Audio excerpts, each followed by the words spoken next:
I'm going to play two clips for you, and then we need to talk. The first is right-wing rebel Matt Gaetz' closing argument during the vote to oust House Speaker Kevin McCarthy.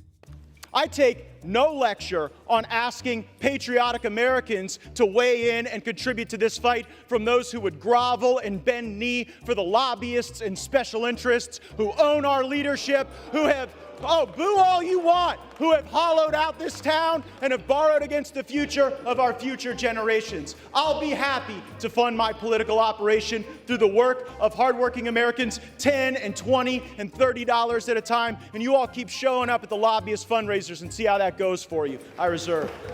And this is Steve Bannon on the Bannon's War Room podcast talking about Matt Gaetz. And there's already a big clamor for Matt Gaetz to be thrown out of the for the heroic walking into the pit of the House and really taking them all on. He had Biggs and he had Good, and that was fine. But it was Matt Gaetz versus the establishment. It was Matt Gaetz versus the swamp. It was Matt Gaetz taking on all comers, and it was no comparison.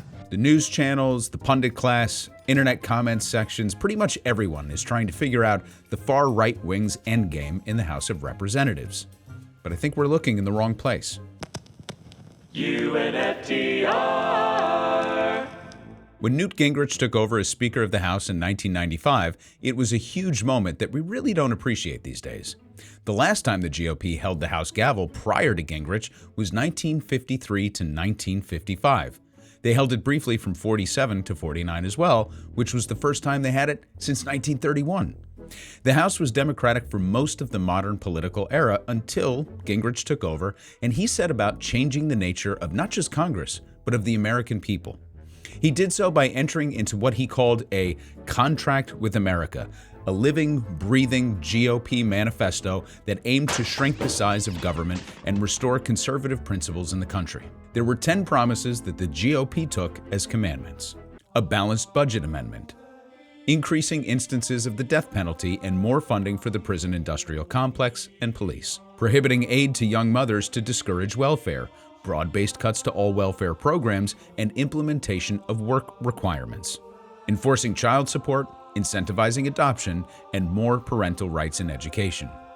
A $500 per child tax credit and individual savings account for home buying, education, and retirement, strengthening the military and creating a missile defense system, capital gains tax cut, unfunded mandate reforms, limits on punitive damages and loser pays provisions to prevent frivolous lawsuits, and congressional term limits. Now, we did a podcast series on the Clinton White House years where we detailed how most of what the Gingrich House put forward was ultimately put into effect. Clinton's cynical strategy, something his advisors termed triangulation, was to get ahead of as much of it as possible and make it part of the Democratic agenda. And so that's what we've got, a Clinton legacy largely authored by Newt Gingrich. Gingrich was perhaps one of the greatest political operatives who ever held the gavel. He also had the biggest head. Ultimately, his corrupt ways and tawdry personal life led to his unraveling, but the effect that he had on the body far outlasted his tenure as Speaker. Newt Gingrich is extremely intelligent and perniciously clever. His contract with America was a way of galvanizing the conservative base of the country and of painting the GOP into a corner from which they have yet to escape. And along with his contract was a pledge, an actual pledge called the Taxpayer Protection Pledge, written by Contract with America co-author Grover Norquist. The contract with America was a contract with the American people, whereas the tax pledge was strictly among Republicans. Essentially, any Republican seeking the GOP endorsement would have to sign Norquist's pledge to never raise taxes. Ever. It's something that Norquist developed under Reagan, though curiously wasn't enforced when Reagan raised taxes multiple times in his terms. Go figure. The modern GOP is still standing behind the principles of Newt's contract and adhering to some fake pledge rather than the Constitution. It's that simple. Now, what's ironic, or maybe just funny, is how each successive GOP leader is ultimately destroyed by their own. Gingrich was ousted by his own. His replacement, Dennis Hastert, a stern and reliable man who sought to restore some integrity to the Speaker position, was later arrested on child pornography charges. Next up was John Boehner, a Newt protege who was undone by the next iteration of GOP Nimrods, namely Paul Ryan. Surely fiscal conservative and doe-eyed fitness freak Ryan would weather the storm. Alas, no. By then, norms were flying out the window, and Ryan was quickly humiliated and neutered by Donald J. Trump. Then there's Kevin McCarthy. RIP. McCarthy was part of a trio of douche nozzles who called themselves the Young Guns, which included Paul Ryan and Eric Cantor. And now McCarthy's been taken out by the next nozzle in line, the most revolting insurgent yet, Matt Gaetz. Except Gaetz seems to have little interest in taking the gavel for himself. And that's why so many pundits are tying themselves in knots trying to figure out his endgame. The next Florida governor? Trump's next chief of staff? Grew to a legion of minions? You reap what you sow. Newt was ambitious. The House Speaker is third in line for the presidency, but Newt made no bones about it. Third is for losers. He wanted to be president. So he lobbed a bomb into the House chamber and destroyed any pretense of compromise. The House had been overthrown by demagogues, and that's what we've gotten ever since. Matt Gaetz is Frankenstein's monster, a convenient vessel of despair and cynicism with a pompadour and a tie. But he doesn't want to be the president. He's angling for something else. The mistake is in thinking that he's stupid. He's not stupid.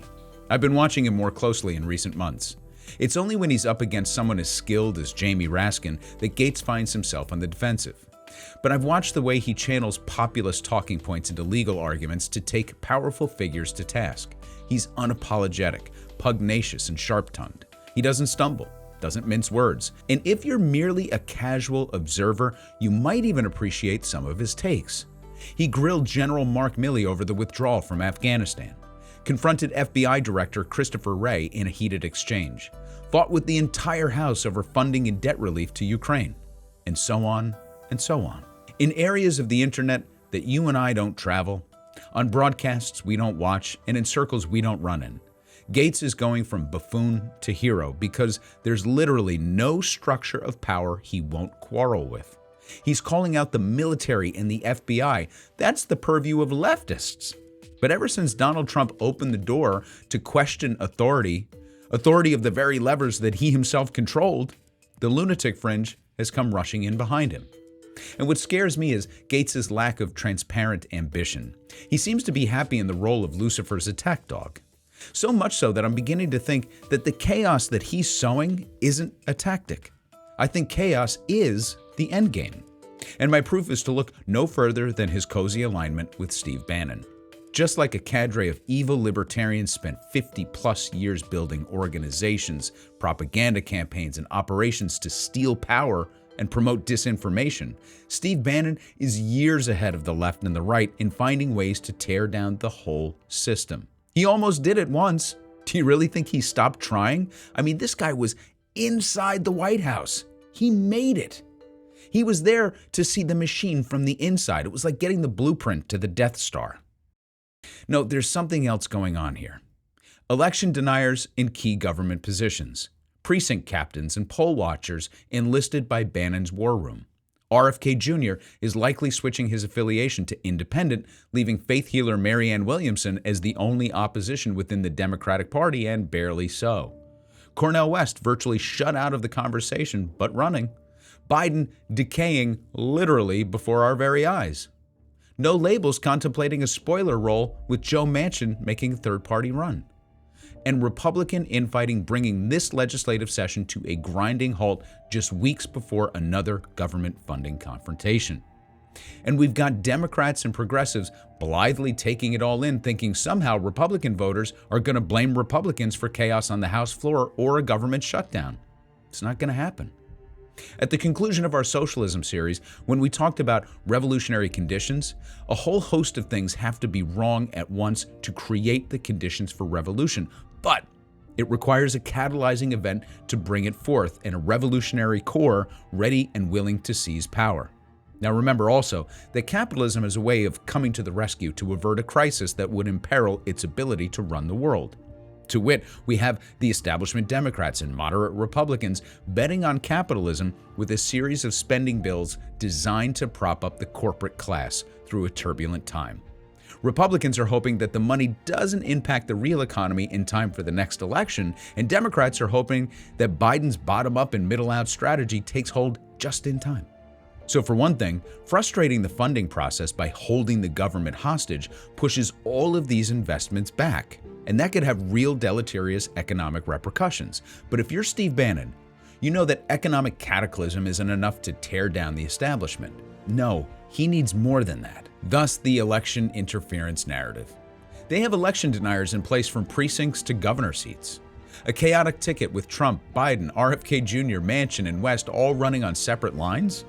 A House of Representatives that can only pass continuing resolutions to keep the government open and holding planned spending bills hostage? I mean, Republicans have the power to cause economic calamity if they continue at this rate. An economic downturn, combined with wholesale election failures, will give credence to their false claims that there was election fraud in the past, and it would be pandemonium. All told, are these enough revolutionary conditions? I mean, the country would have to turn into a complete circus, with Republicans running around the three rings and Democrats, meanwhile, taking tickets at the door and really failing to understand what's happening. Because who do you think the American people would look for to take control of a circus? The ringleader. Matt Gaetz isn't trying to steal the House. He's trying to steal the presidency. Again.